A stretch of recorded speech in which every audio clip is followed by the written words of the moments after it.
En la charla de hoy nos referiremos al balance social y, por supuesto, a su origen, que es la responsabilidad social de las organizaciones.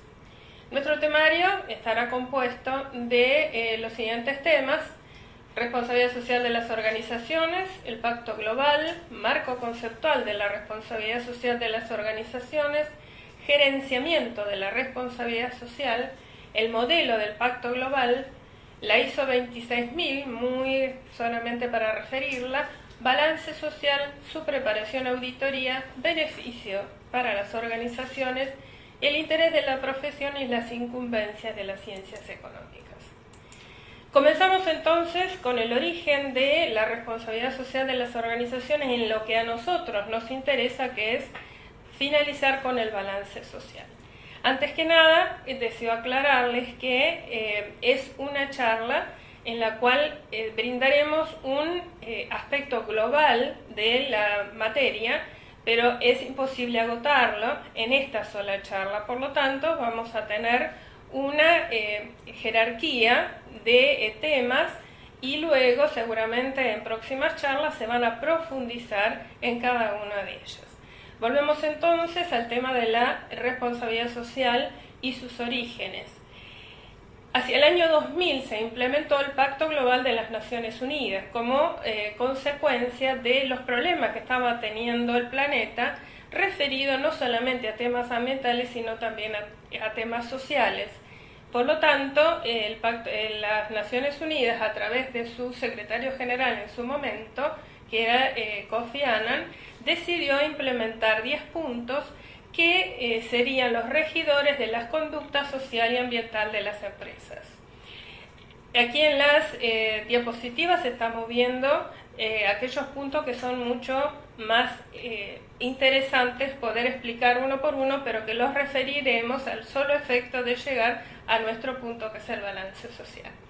Estos puntos son: apoyar y respetar la protección de los derechos humanos, no ser cómplice de los abusos de los derechos, libertad de asociación sindical y derecho a negociación colectiva, eliminar trabajo forzoso realizado bajo coacción, abolir cualquier forma de trabajo infantil, eliminar la discriminación en materia de empleo y ocupación, el enfoque preventivo frente a los retos medioambientales, mayor responsabilidad medioambiental, desarrollo y difusión de tecnología respetuosa del ambiente y actuar en contra de la corrupción en todas sus formas, incluida la extorsión y el soborno.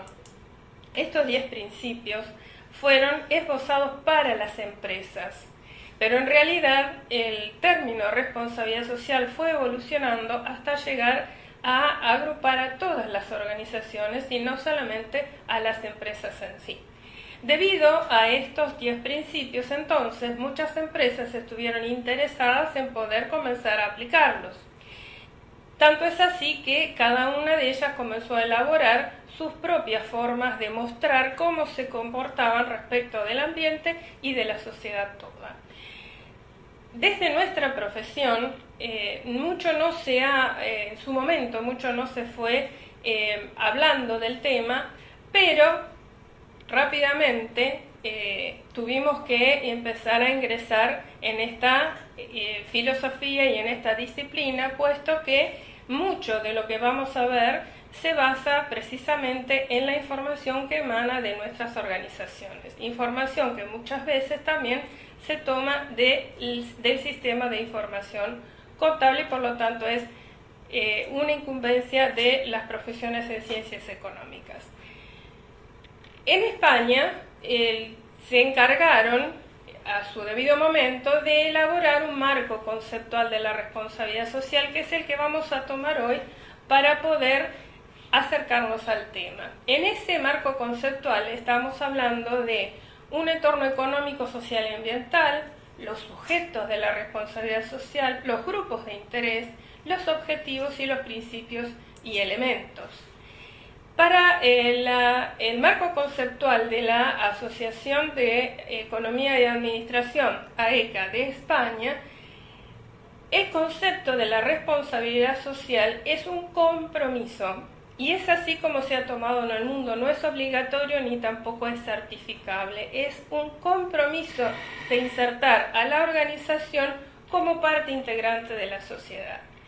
Si definimos la responsabilidad social, vamos a decir que es un compromiso voluntario de las empresas con el desarrollo de la sociedad y la preservación del ambiente y un comportamiento responsable hacia personas y grupos sociales con los que interactúa. Esto es focalizar a la organización no solo hacia adentro, sino también hacia afuera, más específicamente hacia las cuestiones sociales y ambientales que rodean a la empresa. ¿Quiénes son los sujetos? Todas las personas, tanto físicas como jurídicas, públicas o privadas.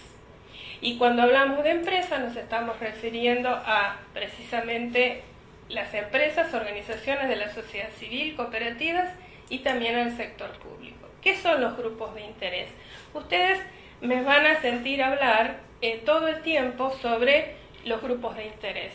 Necesariamente debo decirles que los grupos de interés es la fundamentación de la responsabilidad social, es decir, todo el accionar de la empresa se enfoca a poder resolver las inquietudes de los grupos de interés y por eso es tan importante prestar atención a su definición.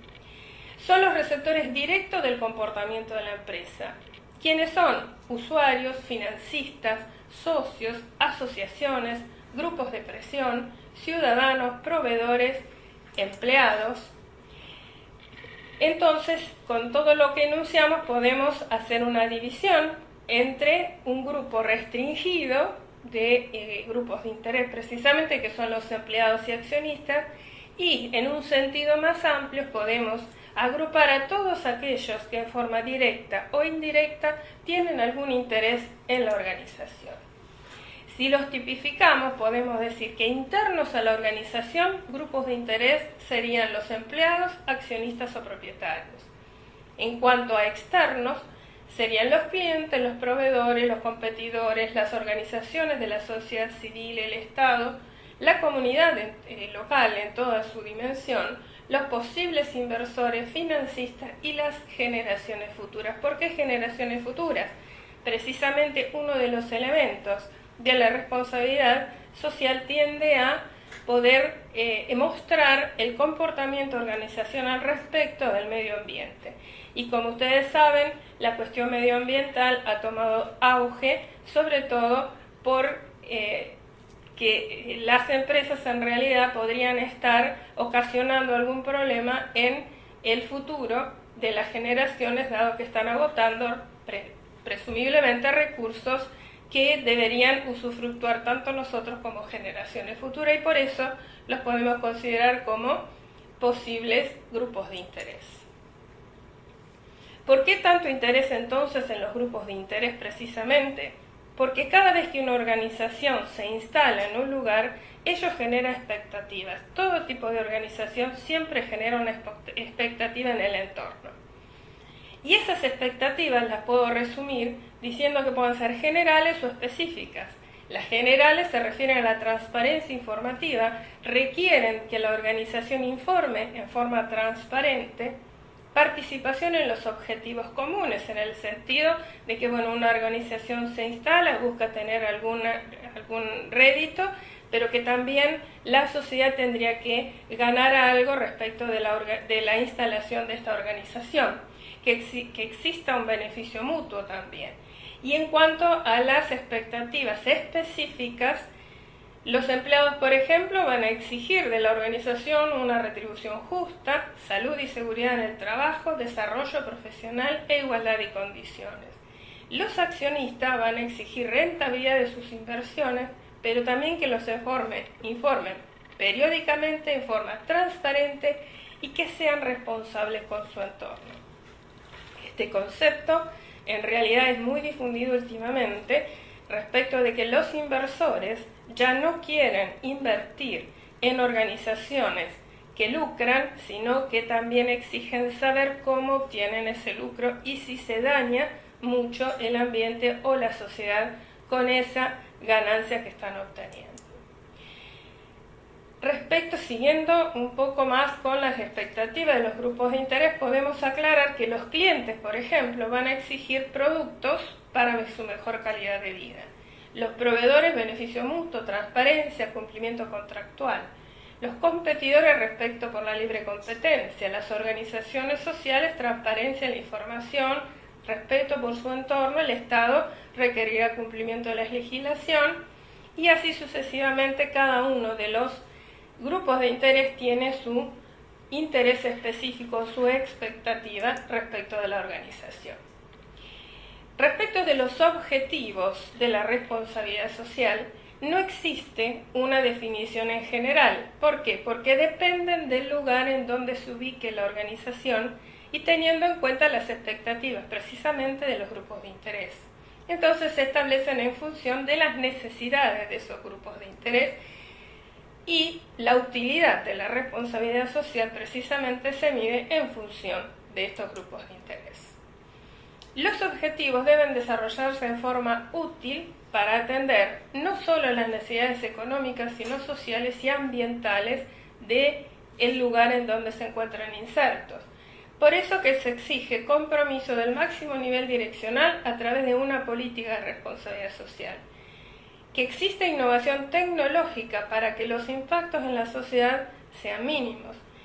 Las mejoras continuas en los procesos también para que esos impactos se minimicen cada vez más y que la información que emana de las organizaciones sea transparente.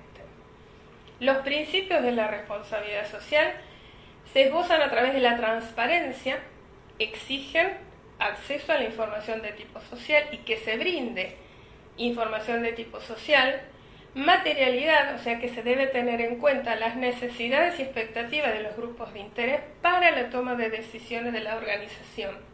Verificabilidad, que es, por supuesto, las actuaciones de las organizaciones pueden decir que hacen determinados esfuerzos en la responsabilidad social, pero estos deben ser auditados, verificados para potenciar la transparencia en la información. Visión amplia debe considerar los impactos que causan, no solo en forma local, sino regional y global. Por supuesto, la mejora continua, en el sentido de que debe ser una gestión continuada y no decir, este año voy a hacer algo sobre la responsabilidad social y después discontinuarlo, porque entonces no se referiría al concepto de responsabilidad social. Naturaleza social de la organización, que se respeten los valores del capital humano y no solo las cuestiones técnicos económicas. En realidad, este concepto es el que está siendo exigido por los inversionistas o los inversores cuando deciden otorgar su confianza a alguna de estas organizaciones. Los elementos de la responsabilidad social es muy importante en la cuestión del gobierno corporativo, en el sentido de que la responsabilidad social forma parte del gobierno corporativo. Dirección estratégica se refiere a la vigilancia y estudio de los factores determinantes de la competitividad, analizando a los grupos de interés y evaluando la importancia de la consecución de los objetivos que se han impuesto en función de los grupos de interés. Gestión y control interno, esto se refiere a que si bien fueron fijados los objetivos respecto de los grupos de interés, esto debe seguir siendo aplicado y debe reverse siempre y no dejarlo en función a lo que en su momento se había desarrollado, dado que el entorno resulta siempre cambiante. Por supuesto, la información corporativa y verificación, esto es esencial en las políticas de responsabilidad social, debe sí o sí tener algún tipo de verificación. La certificación, bueno, habíamos hablado hasta hace un momento de que la responsabilidad social no es objeto de certificación, pero sí se puede elevar un monitoreo y algún tipo de control respecto de las acciones de responsabilidad social. La inversión socialmente responsable, ya nos hemos referido muy poco, pero vuelvo a recalcar que todas las organizaciones que invierten en otras o las personas físicas que invierten en otras deciden invertir en función de su conducta social y ambiental. Comunicación y reconocimiento externo. Esto es muy importante para las estrategias de responsabilidad social, dado que si existe una muy buena estrategia pero esta no se comunica, en realidad no cumple con su objetivo. Entonces las organizaciones, las empresas específicamente, saben que existe una nueva forma de hacer negocios y que deben atender a esta nueva forma que se ha dado en denominar inversión socialmente responsable. Esto debe integrarse al pensamiento estratégico de la organización y, por supuesto, buscar la forma de medir, exponer e informar al respecto.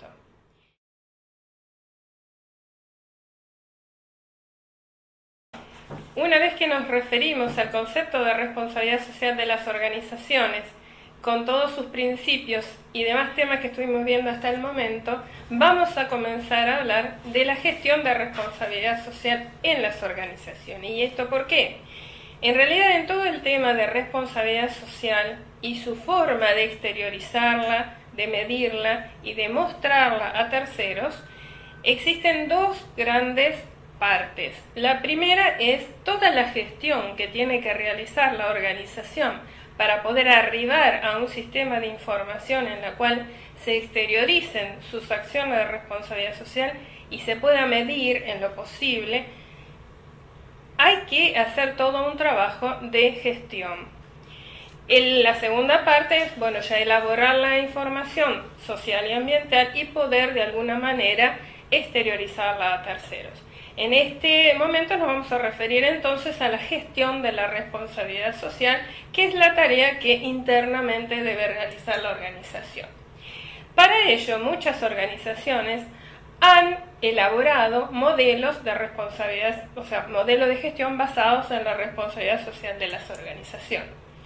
Y entonces, una de ellas, uno de estos métodos, que ustedes verán que son muy similares entre sí, aunque sean de organizaciones diferentes, uno de ellos habla de replantear la visión, misión y los valores de la organización, identificar a los grupos de interés o stakeholders, los vamos a usar en forma indistinta el término, precisamente la traducción del término stakeholder es para Argentina grupos de interés.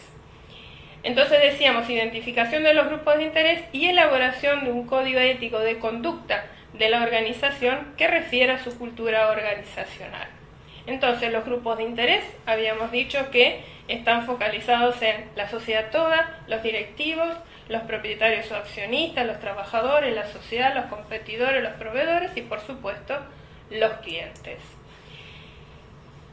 El tema principal, les había comentado hace un ratito, son poder identificar o poder gestionar todo lo que es la responsabilidad social en función de las expectativas de los grupos de interés. Bien, los grupos de interés entonces tienen expectativas. Nosotros como organización debemos analizar esos intereses. Tenemos que verificar si son legítimos, o sea, si la organización puede dar respuesta, y si es así, entonces incorporarlo a la planificación estratégica de la organización. ¿Cómo identifico los grupos de interés? Se proponen 5 etapas. Son ellas: incorporarlo al pensamiento estratégico, análisis y planificación, fortalecimiento de las capacidades, relación con los grupos de interés, y actuación y revisión de la relación en forma permanente. ¿Qué significa incorporarlo al pensamiento estratégico? Bien, analizar el por qué y para qué la organización quiere relacionarse con estos grupos de interés y planear a quiénes va a convocar y los temas que se van a tratar. Y esto es así porque en realidad los grupos de interés, como vimos, es amplio y existe una gran cantidad de interesados. El tema es que la organización pueda escoger aquellos que van a ser representativos en su relación con el general de los grupos de interés. Entonces existe o se propone una metodología para que ello pueda arribar a un final en el cual realmente se seleccionen a los representantes de los grupos de interés que puedan interactuar con la organización. Entonces, ¿cómo los elegimos? Por responsabilidad, que serían aquellas personas con las que se tiene o tendrá relaciones legales o contractuales. Por influencia, personas que tienen o tendrán posibilidad de influenciar en la organización, tanto en forma formal como informal. Por cercanía, personas a las cuales interactúa la organización, que podrían ser los vecinos. Por dependencia, empleados, clientes, proveedores. O por representación, por ejemplo, líderes de las ONG, sindicatos o el mismo Estado. Primero, entonces, debo convocar a un grupo interfuncional de personas, generar una lista de personas con las cuales se pueda tener alguna responsabilidad o responsabilidad contractual, financiera o operativa. Y por último, agruparlos en categorías o subgrupos que comprometan expectativas similares. ¿Por qué tenemos que hacer este ejercicio? Si nosotros convocamos a una serie de personas que no tengan nada que ver entre sí, podemos llegar a tener en esa reunión distintos pensamientos, distintas focalizaciones y en realidad no se va a arribar a la conclusión necesaria, que es saber exactamente las expectativas de los grupos de interés.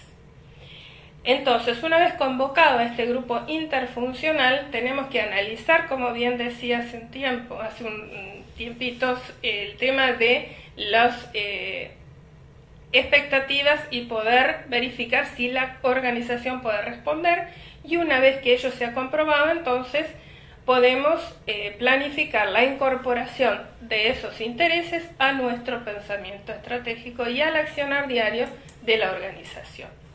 Una vez hecho esto, tenemos que tratar de ver cómo identificamos en el futuro estas capacidades y poder fortalecerlas día a día. Es decir, no puedo hacerlo una sola vez, sino tengo que monitorearlo de forma continua.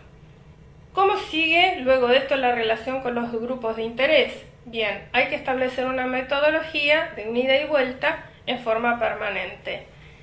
Puedo tener la convocatoria a los mismos interesados o ir diversificando a medida que se complejiza o va cambiando el entorno de la organización. Como decía, tenemos que actuar y revisar siempre esta relación, porque como les decía también, las relaciones suelen cambiar en función de las expectativas de los grupos de interés, pero también en los cambios del entorno en sí, tanto sociales como ambiental. Habíamos dicho también que la organización debe elaborar un código de conducta. El código de conducta, en cuanto a su contenido, debe ser específico y coherente con sus valores. Definirá un canal para resolver dudas, sugerencias o denuncias. Establecerá medidas sancionadoras por incumplimiento de lo que se establece, por supuesto, en el código de conducta. La difusión es muy importante. Un código de conducta que no se difunda no va a tener ningún tipo de valor. Debe distribuirlo entre todas las personas que trabajan en la organización, pero también ponerlo a disposición de aquellos grupos de interés que puedan acceder al mismo. Esto es uno de los métodos que proponen en cuanto a la organización interna para poder responder a los requisitos de la responsabilidad social. La recientemente puesta en conocimiento, la ISO 26000, también genera un circuito de gestión y se refiere a especificaciones de diseño, consumidores, gobierno, industria, trabajadores, ONG, servicio, apoyo e investigación. Esto es la relación de la organización con todos estos grupos de interés. Por supuesto, la ISO 26000 merece un ahondamiento en el tema, pero no es objeto de nuestra charla hoy. El Pacto Global también emitió una forma o un modelo de gestión de responsabilidad social y lo centra precisamente en estos puntos: asignar, evaluar, definir, implementar y comunicar. Rápidamente vamos a especificar qué es lo que se refiere cada uno de los puntos. Asignar es la etapa en la cual se asignan los líderes del proyecto para poder tener todas estas interacciones con los grupos de interés. Después se analizan los riesgos y oportunidades e impacto de la implementación del Pacto Global. Implementar el Pacto Global tiene sus requisitos, por lo tanto hay que establecer una determinada forma de evaluar si es que se puede o no cumplir luego con el Pacto Global. Se deben definir las metas, estrategias y políticas, se debe implementar esas estrategias, Se deben capacitar a los empleados y destinar, por supuesto, recursos. Y luego hay que monitorear y medir los impactos y el progreso en la consecución de las metas. Y esto, por supuesto, debe comunicarse. Los progresos y estrategias deben comunicarse tanto al Pacto Global como, por supuesto, a los grupos interesados. Y seguir siempre el camino de la mejora continua. Una vez finalizado, esbozado en líneas generales lo que sería una organización, de la organización precisamente enfocándose a la responsabilidad social, vamos al punto que nos interesa específicamente, que es cómo informamos, medimos y evaluamos todo lo que la organización ha realizado respecto de la responsabilidad social.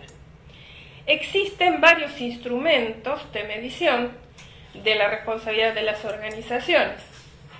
Actualmente las organizaciones, las empresas, las organizaciones no gubernamentales y el mismo Estado en algunos lugares de Europa utilizan memorias de sostenibilidad, que también lo llaman reporte de sustentabilidad o de sostenibilidad. En realidad el término correcto es sustentabilidad, y otros se están enfocando hacia el balance social. Una vez que el Pacto Mundial salió, o el Pacto Global salió a la luz, esos 10 principios que referenciamos al principio respecto de la responsabilidad social debían de alguna manera implementarse algunos elementos de medición para que pudieran referenciarse y llegar a los grupos de interés. Por lo tanto, existieron o existen organizaciones que han desarrollado determinadas metodologías para poder cumplir con ese objetivo. Algunas de estas organizaciones, por ejemplo, el Global Reporting Initiative, que es una organización que trabaja para el Pacto Global, ha desarrollado una serie de indicadores, que es la guía GRI, globalmente conocida y mundialmente aplicada, es la más aplicada hasta el momento, pero no ha sido solo el Global Reporting, sino que también en nuestro país el IARS, el Instituto Argentino de Responsabilidad Social Empresaria, también ha elaborado sus guías. Haciendo una alianza con ETOS de Brasil, han desarrollado guías para grandes empresas, para pymes y para cooperativas. En Uruguay lo que más se utiliza es el DERES. Bueno, habíamos hablado de ETOS en Brasil, y en Brasil también tienen otra metodología que es el IBEX. Por supuesto, no vamos a tener el tiempo suficiente para desarrollar todas ellas, y nos vamos a ir acercando a lo que propone la profesión argentina para lo que vamos a llamar el balance social. Entonces, decíamos que todas estas guías responden a los 10 principios y buscan la manera de poder medir, informar y evaluar la accionar de la empresa respecto de sus metas, y sus metas referidas a la responsabilidad social. En todas las guías, los indicadores se dividen en dimensiones, o se pueden llamar de otra manera, pero en realidad siempre aplican estos términos en lo que se refiere a la cuestión económica, social y ambiental. O sea, lo que se busca es no mostrar solamente el balance económico-financiero, sino también adherir información de tipo social y ambiental. Muchas veces se oye hablar de balance social solamente y no se especifica balance social y ambiental, porque en realidad el término social engloba al término ambiente. ¿Por qué nosotros hablamos de memorias de responsabilidad social, memoria de sostenibilidad, memoria de sustentabilidad, y por otro lado hablamos de balance social? En realidad, todas aquellas organizaciones que utilizan memoria o que confeccionan memoria de responsabilidad social, memoria de sustentabilidad, pueden elegir mostrar solamente algunas cuestiones sobre la responsabilidad social y no todas. Lo que pretendemos con el balance social, o lo que se pretende, es que se muestre tanto lo positivo como lo negativo. Y por eso la profesión contable se inclina hacia la cuestión, hacia el término balance social y hacia mostrar todo lo bueno y lo malo de las organizaciones respecto de la responsabilidad social.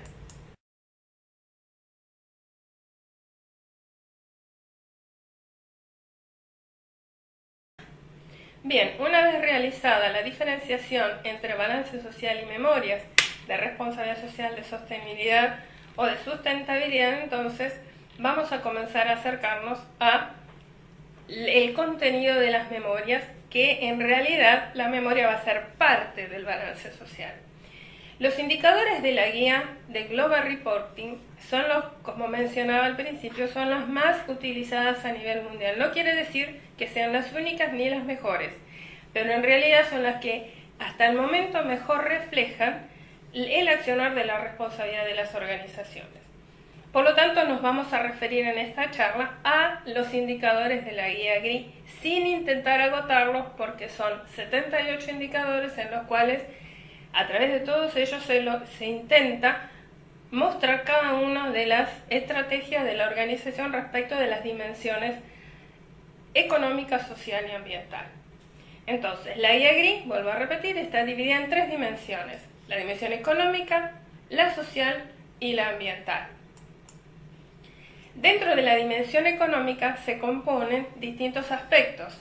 Se refiere específicamente al aspecto de desempeño económico exclusivamente, presencia en el mercado, impactos económicos indirectos. Por ejemplo, dentro del desempeño económico, en el aspecto de desempeño económico existe un indicador que es el principal, según los términos de la guía GRI, que se refiere a que cada organización debe mostrar el valor económico directo generado y distribuido, incluyendo ingresos, costo de explotación, retribución a empleados, donaciones y otras inversiones en la comunidad, beneficios no distribuidos y pagos a proveedores de capital y a gobiernos. Entonces, se debe diseñar un cuadro, un estado, una forma de poder mostrar este indicador a los terceros interesados. Y eso es toda información que surge del sistema de información contable, más exactamente en nuestro caso, del estado de resultados. La dimensión ambiental se compone de los siguientes aspectos: materiales, energía, agua, biodiversidad, emisiones, vertidos y residuos, productos y servicios, cumplimiento normativo, transporte y un indicador general. Cuando uno oye o lee estos aspectos, dirían, bueno, pero esto no es un tema de que debamos ocuparnos desde las ciencias económicas. Sin embargo, no es así. Estos indicadores, dentro de la dimensión ambiental, muchos de ellos toman información del sistema de información contable. Por ejemplo, materiales, porque nos solicita que se detalle tanto en valores como en cantidades los materiales insumidos en el proceso productivo. En energía, exactamente lo mismo, se nos solicita en el importe consumido, a su vez también el monto consumido y a su vez la cantidad de kilovatios o cómo se mide la energía que estemos refiriéndonos. Lo mismo con agua. Un indicador que realmente no podemos desde las ciencias económicas resolver es el de biodiversidad.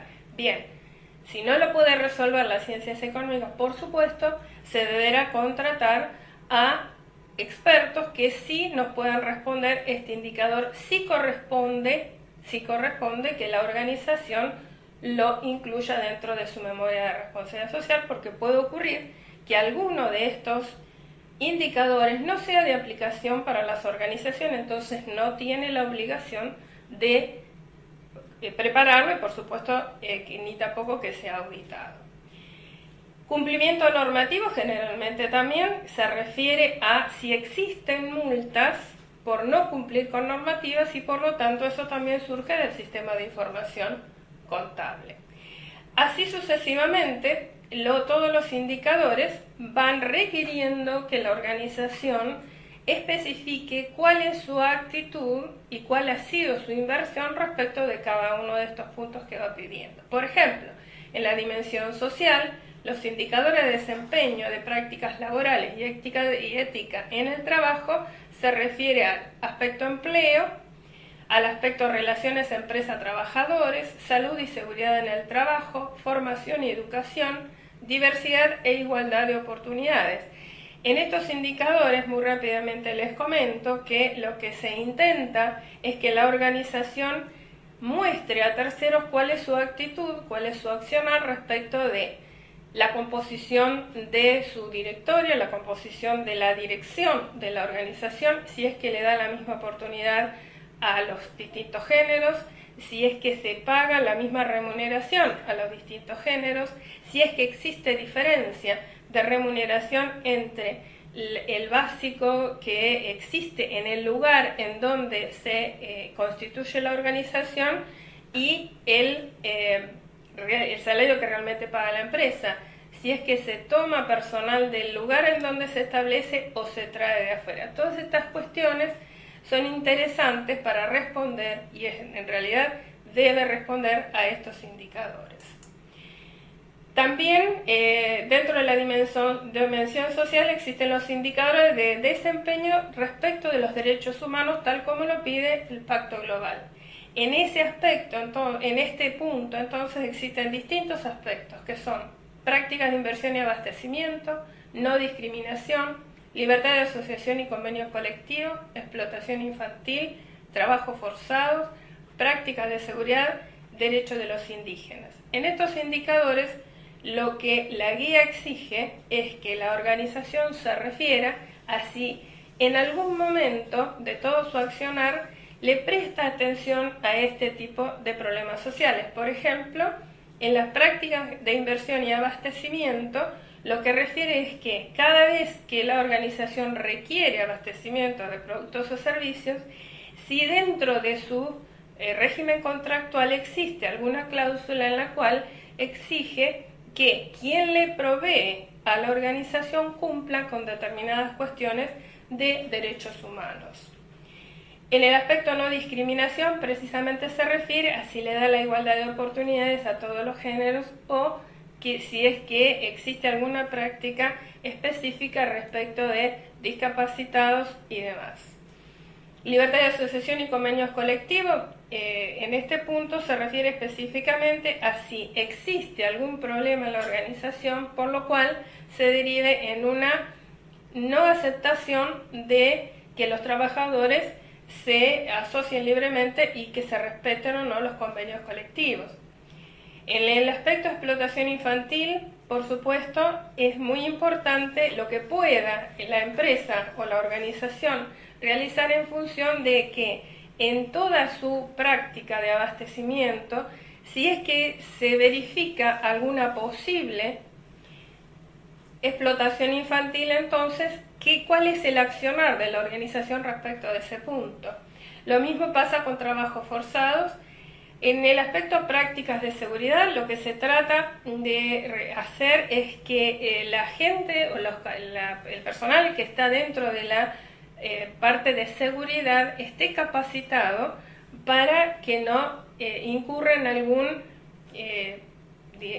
alguna especie de violación al derecho humano de la persona.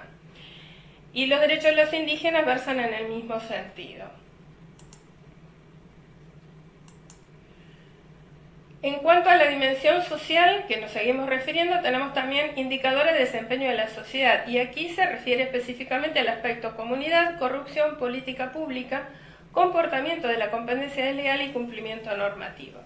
En estos puntos, los distintos indicadores se refieren a cuál es el accionar o cuál es la actitud de la organización respecto de la comunidad, cómo actúa respecto a posibles prácticas de corrupción, cómo actúa respecto de cuál es su política respecto de la política pública y cuál es su accionar respecto de impedir que exista competencia desleal y, por supuesto, los indicadores de cumplimiento normativo en los cuales trata de reflejar o debe reflejar si ha existido algún problema judicial respecto de este punto.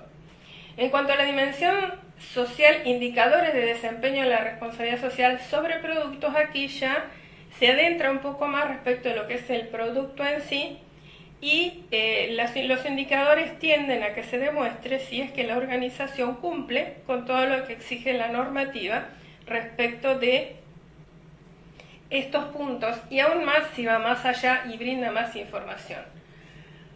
Los aspectos son salud y seguridad del cliente, etiquetado de productos y servicios, comunicaciones de marketing, privacidad del cliente, cumplimiento normativo.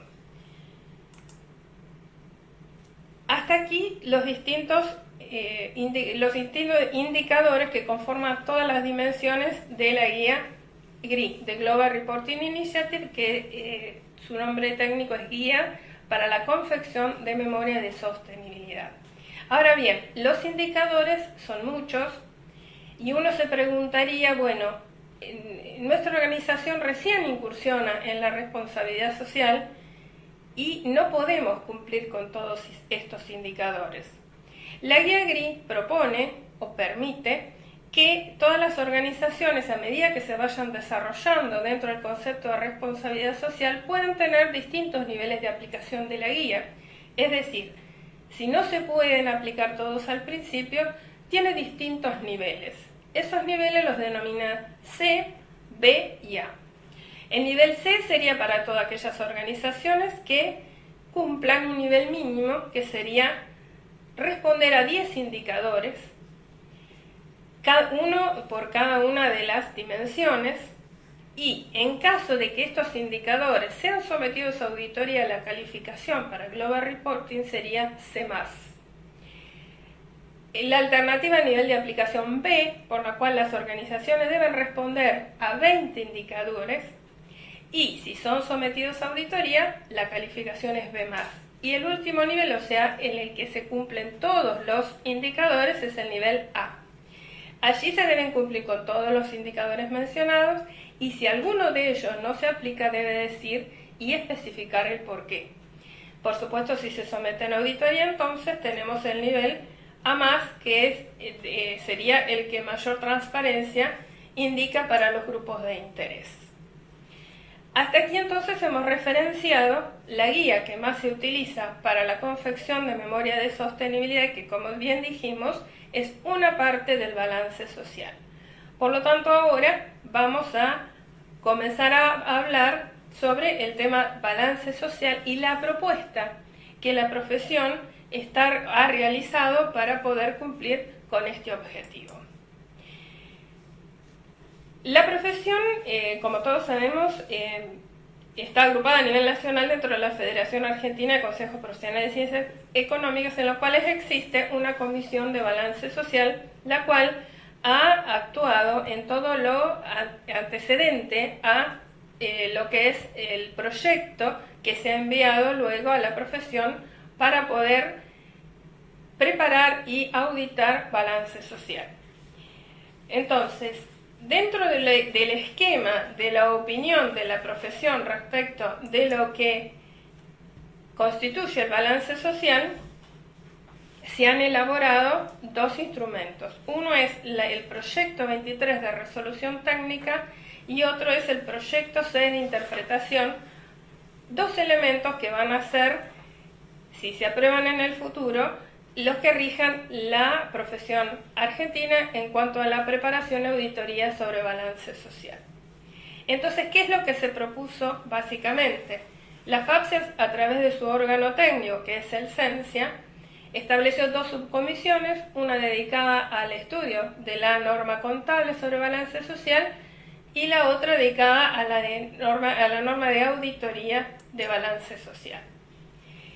Sintetizando la norma contable, y por supuesto no voy a ahondar en ella porque a la fecha no está aún aprobada, está en discusión y está siendo evaluada por la profesión en general, pero sí les voy a dar los lineamientos básicos de esa resolución técnica y su composición. Su composición básica es de la siguiente manera. Se debe elaborar un estado de generación y distribución del valor agregado que responde al indicador 1 de la dimensión económica de la guía de Global Reporting. También se elabora un estado de evolución del estado de valor agregado correspondiente a los propietarios, los indicadores de la guía GRI que hemos referenciado rápidamente anteriormente y un anexo de gastos e inversiones medioambientales que también es solicitado por la guía de Global Reporting. A esta altura quiero decirles que el balance social no es una forma de publicitar los comportamientos, solamente los aceptables con la comunidad, no es una modalidad de marketing o de promoción, no es informe sobre filantropía ni tampoco un sello para exhibir. En realidad, el balance social es un instrumento de gestión. ¿Por qué? Porque a través del análisis de sus indicadores, los de la guía de Global Reporting que forma parte del balance social, el público interesado se puede hacer una idea bastante certera de cuál es el accionar de la organización y además puede comparar un año con otro para ver si va evolucionando, si se mantienen las metas o no. También es un instrumento de gestión porque la expresión del accionar de la organización y sus efectos sobre los grupos de interés también se verifican a través de esta evaluación de los indicadores que han sido elaborados por la organización. Es un proceso de rendición de cuentas a la sociedad con auditoría que garantice la transparencia. Y es una respuesta a las expectativas de los grupos de interés. Entonces, todo lo que hemos hablado hasta ahora, iniciándose con la responsabilidad social, estableciendo la forma interna de trabajar en pos de la responsabilidad social, culmina con la formalización, la preparación del balance social, que luego será sometido a auditoría, y esto es lo que va a llegar a su público interesado y ellos van a poder evaluar si se cumplen o no, si se cumplieron o no las expectativas que le han manifestado a la organización. Entonces llegamos al punto final de nuestra charla, que es la auditoría sobre balance social. En la actualidad, internacionalmente se utiliza la ISAE 3000 de IFAC o la AA1000, que es del Instituto de Accountability y que más bien es una norma de aseguramiento utilizada más que nada por aquellos ingenieros que se dedican a hacer algún tipo de auditoría sobre indicadores de responsabilidad social. La propuesta de la profesión argentina es la utilización de la Resolución Técnica 7 de la Federación Argentina de Consejos Profesionales en Ciencias Económicas, que tiene todos los elementos para poder auditarlo. Por supuesto, con sus cuestiones específicas. No todos los auditores, no todos los contadores estamos habitualmente inmersos en el mundo del medio ambiente o de las cuestiones sociales, pero en realidad es un tema que lo podemos afrontar tranquilamente con las especificaciones técnicas del caso. Y lo que se establece específicamente es en aquello que no podamos nosotros responder, debemos contratar el experto necesario para que nos pueda dar la información necesaria para poder evaluar la evidencia y poder dar una opinión sobre estos indicadores. En el caso que nos ocupa la Resolución Técnica 7, es aplicable perfectamente, pero con las particularidades que tiene la cuestión social y ambiental, lo que ha dado en llamarse el proyecto 6 de interpretación, lo que hace es ayudar al auditor a que pueda aplicar procedimientos que no son de aplicación normal porque no lo hemos encarado hasta el momento, pero en realidad puede con una guía poder llevarse a cabo perfectamente. En los casos en que no sean abarcados por la Resolución Técnica 7, entonces podemos utilizar la ISAE 3000 de IFAC. Si el modelo elegido es el mejor, si el modelo reúne todas las expectativas que puedan tener tanto los profesionales como las organizaciones, como los grupos de interés, en realidad no estamos en condiciones de decir que es el mejor o no. Habrá que esperar a que la evolución normal de la responsabilidad social, que es muy dinámica y va cambiando todos los días, nos dé o no la razón en un futuro. En el momento en que fue realizado, que fue confeccionado el proyecto 23 de resolución técnica, la guía GRI era la más utilizada y hoy por hoy es la más utilizada en el mundo y la más aceptada a nivel comparabilidad a nivel mundial. Por supuesto tiene sus críticas, una de ellas es que en referente a la responsabilidad social primaria de la organización, o sea, sus productos en realidad mucho no se establece, mucho no se incursiona, pero eso es un tema que es fácilmente solucionable a futuro. La guía no impide que cada uno de los integrantes de la organización en sí puede elaborar sus propios indicadores que sustenten esta cuestión del producto. Pero eso es una de las críticas que tiene la guía GRI. lo cual no invalida todo el resto y por ahora es la que mejor se acepta a nivel mundial. Otra cuestión que está sometida a discusión es la aplicación de la guía o el proyecto 23 de resolución técnica a todas las organizaciones de cualquier tipo, por ejemplo las cooperativas, mutuales, asociaciones civiles. Muchas de ellas indican que este no sería el método eficiente para mostrar la responsabilidad social de estas organizaciones porque tienen sus características específicas. Ello está siendo estudiado por los organismos técnicos y por supuesto se va a evaluar las distintas idiosincrasias de las organizaciones para poder elaborar un proyecto de balance social que sea el más acorde a su filosofía.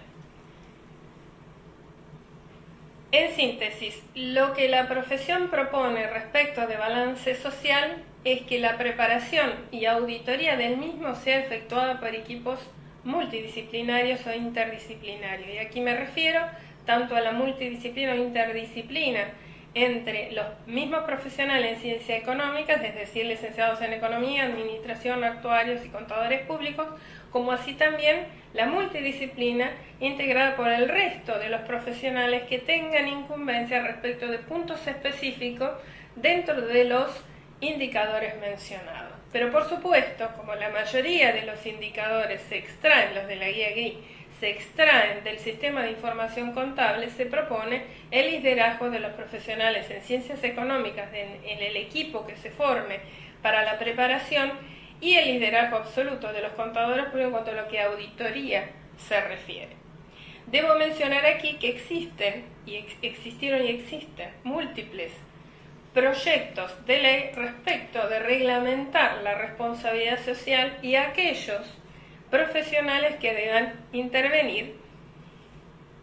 En realidad no se especifica qué profesionales deben intervenir, por esto se abrió una cantidad de cuestiones respecto de quiénes lideran los equipos, quiénes preparan el balance social o la memoria de sostenibilidad, quiénes auditan. En realidad ello ha generado una gran cantidad de controversias que se ha tratado de resolver mejorando esos proyectos de ley que existieron en el Congreso, que han perdido estado parlamentario, pero en el año 2010 se presentó uno mucho más integral en el cual se especifica que los profesionales en ciencias económicas son los que deben auditar, más específicamente el contador público, auditar el balance social y que debe confeccionarse conforme a las normas que en su momento emita FAPSE. Eso llevará a resolver uno de los puntos que ha sido muy controversial, que existiendo tantos proyectos de ley y existiendo una ley vigente no reglamentada y por lo tanto no aplicable en la Ciudad Autónoma de Buenos Aires, no se había resuelto con qué modelo se prepararía el balance social, ni tampoco quiénes serían los profesionales que deberían intervenir. Este proyecto de ley ha logrado especificarlo y está, por supuesto, sujeto a aprobación durante el año 2012. Esperemos que esto llegue a buen puerto y en su momento entonces se les comentará cómo ha resultado el modelo final de el balance social en cuanto a su preparación y auditoría. Hablando del tema de responsabilidad social, balance social, no podemos soslayar la responsabilidad social del sector público en cuanto a su función como sector público, pero tampoco en cuanto a la información que debe brindar a todos sus administrados respecto de su accionar en la consecución del bien común, que es su principal objetivo. Entonces, cuando hablamos de responsabilidad social del sector público, tenemos que especificar que existe una necesaria interrelación entre lo que es la información emanada del sector privado y la formación de políticas públicas por parte del Estado. Y ello es así porque no puede elaborar políticas públicas eficaces y eficientes si no se basan en información fidedigna. en información transparente. Por eso hacemos tanto hincapié en que la información que emana del sector privado debe ser auditada para que resulte absolutamente transparente.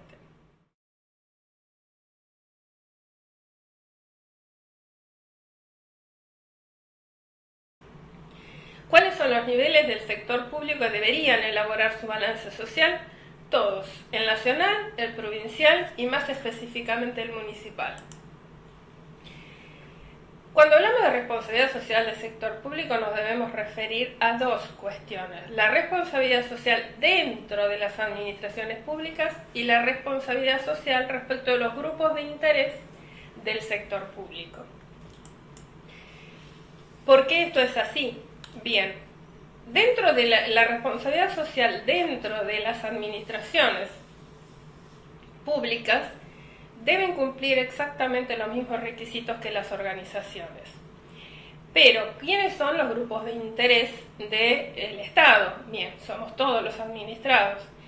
Y entonces, las políticas públicas que elabora el sector público para poder atender las necesidades de los administrados son, como todos sabemos, de tipo ambiental, de tipo social, cultural y económicas.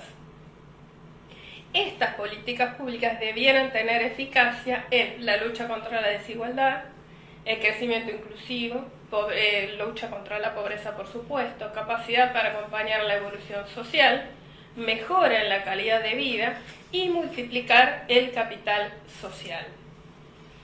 Para ello, se propone que todas las políticas públicas que elabore para cumplir con estos objetivos tengan en cuenta también la información que elabora el sector privado. ¿Por qué? Se piensa que esta información debe ser la base para poder fijar políticas públicas y tener en cuenta lo que realiza el sector privado y el tercer sector, o sea, todas las organizaciones no gubernamentales. Debe tomarlo de base, decía, para la fijación de políticas públicas. Tener en cuenta este tipo de información social y ambiental que emana del público, del sector privado y del tercer sector, ayuda a saber dónde están y cuáles son las necesidades y así no desperdiciar recursos en finalidades que no atienden a las necesidades reales. Claro que se pretende que el sector público también informe respecto de cuál ha sido el impacto de sus políticas públicas. Para ello debe preparar también información social, medir y exponer sus logros y, por supuesto, el impacto que ello genera en la aplicación en la sociedad.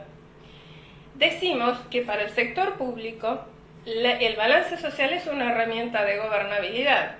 ¿Por qué? Porque demuestra la capacidad de gobierno, mejora la relación con los administrados y con los empleados y la relación con la sociedad en general. Y esto es así porque transparenta la información pública y ello hace que los administrados tengamos una mejor conciencia de cuál ha sido el impacto de las políticas públicas en la sociedad.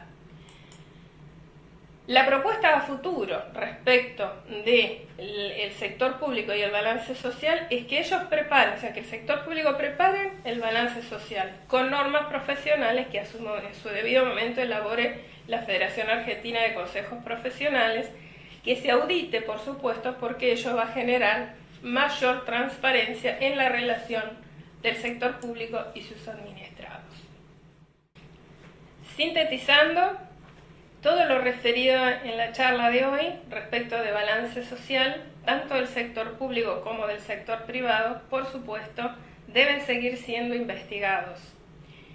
A este punto también nos tenemos que preguntar, porque generalmente nos preguntan este tema, ¿cuáles son las organizaciones que debieran preparar balance social? ¿Debieran? Ninguna, no es obligatorio. Simplemente todas aquellas organizaciones que tienen una fuerte inclinación hacia la responsabilidad social, que tienen estrategias para ello, desean de alguna manera mostrarlo. Y esto redunda en beneficio para estas organizaciones, tanto a nivel interno respecto de sus empleados y sus accionistas, como a nivel externo, en cuanto a si tienen que exportar, si tienen que vender a mercados que tienen altas exigencias respecto del cumplimiento de normas sociales y ambientales. El balance social los va a ayudar y mucho, porque redunda en beneficios, incluso también para aquellos que quieran invertir en estas organizaciones que son sustentables. Un punto específico es respecto de las incumbencias de los contadores públicos y del resto de las profesiones en ciencias económicas, los licenciados en administración, los licenciados en economía y los actuarios. Todos, sin distinción alguna, debemos preocuparnos también por este tema. Por supuesto que cada uno en la labor específica de nuestro perfil, pero no es un tema, la responsabilidad social, que haya que dejar de lado. Y si bien hasta ahora no nos hemos ocupado del tema porque no estaba tan inserta dentro de nuestro accionar diario, hoy día el hecho de tener que asesorar a nuestras organizaciones implica que también debamos conocer de este tema.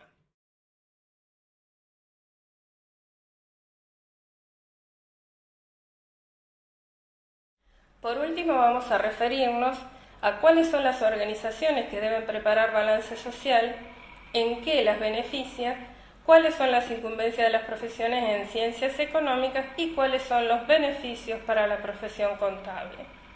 En cuanto a la obligatoriedad del balance social, podemos decir que solamente aquellas organizaciones con 300 empleados o más, de acuerdo a la Ley 25.877 de régimen laboral, deben presentar balance social.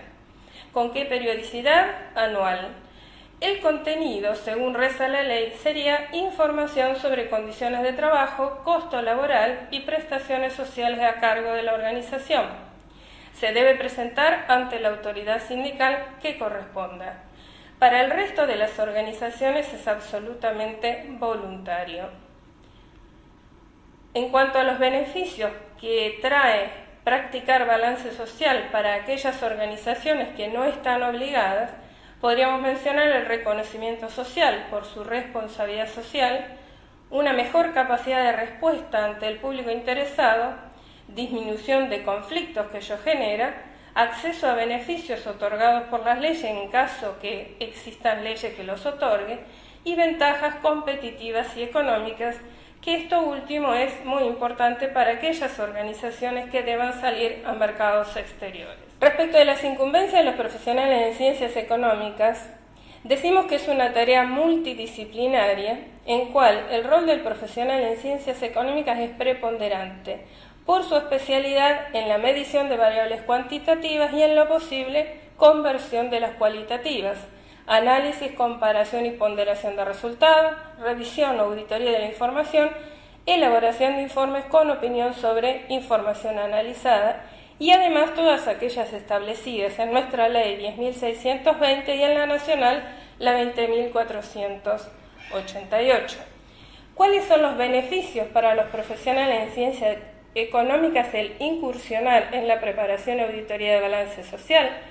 Generación de un nuevo servicio profesional al involucrarse en la preparación de balance social, afianzar las incumbencias del contador público en cuanto a la auditoría del balance social, liderar equipos de trabajos multidisciplinarios y especialización en información sobre aspectos socioambientales. Es decir, si bien se requiere mucha preparación, nuestras leyes ya nos habilitan para la preparación y auditoría del balance social. Agradezco a todos ustedes la atención brindada. Nos veremos seguramente en algún otro curso o charla respecto a la profundización de temas específicos sobre la responsabilidad social y balance social. Hasta pronto.